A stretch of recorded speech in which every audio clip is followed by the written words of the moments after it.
Le lobby bancaire aurait contourné 33 milliards d'euros d'impôts en influençant la loi. Le 19 juin 2025, une inspection à Bercy dévoile que la Fédération bancaire française a obtenu la modification d'un décret clé sur l'évasion fiscale. En jeu, 33 milliards d'euros perdus pour l'État. Une affaire qui contraste violemment avec les critiques infondées adressées à Bitcoin.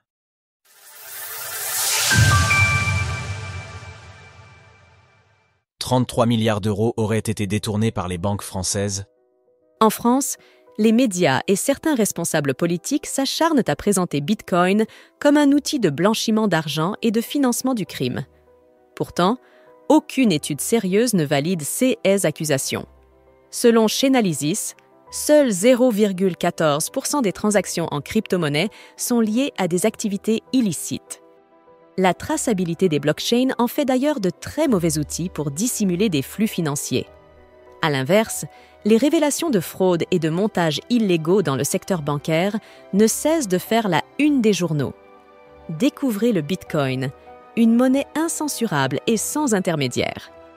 Il y a 10 jours, le 19 juin 2025, une inspection surprise menée par le rapporteur général du budget du Sénat, Jean-François Husson, a révélé un scandale. Le décret d'application censé fermer la fraude fiscale Comcom a été réécrit à la demande directe de la Fédération bancaire française, FBF. Extrait du communiqué de presse du Sénat. Tout commence en 2018, lorsque le scandale Comcom éclate. Ce montage permet à des investisseurs étrangers d'éviter l'imposition sur les dividendes grâce à des opérations d'arbitrage réalisées avec la complicité de grandes banques françaises.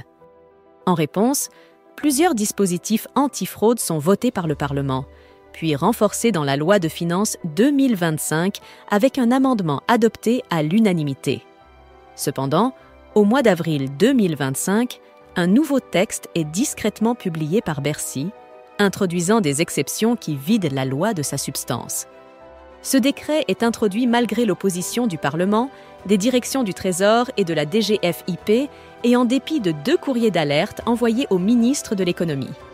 Le 19 juin, Husson exerce son droit de contrôle sur pièce à Bercy. Il y découvre que le décret a été rédigé sous l'influence directe de la FBF et confirme une perte fiscale estimée à 33 milliards d'euros entre 2000 et 2020. Bitcoin, l'alternative de plus en plus évidente. Bitcoin représente une alternative de plus en plus évidente face aux dérives du système financier traditionnel, illustrées par des scandales comme l'affaire Comcom. Contrairement aux banques, Bitcoin fonctionne sans intermédiaire.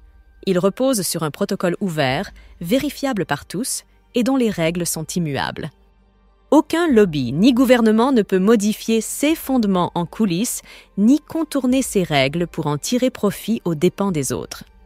Là où les institutions financières peuvent influer sur les lois ou bénéficier de décrets discrètement modifiés, Bitcoin garantit l'intégrité de ses utilisateurs par sa décentralisation.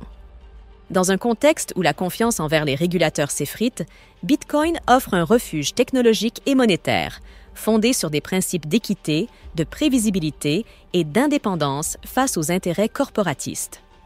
Retrouvez toutes les actualités crypto sur le site cryptost.fr.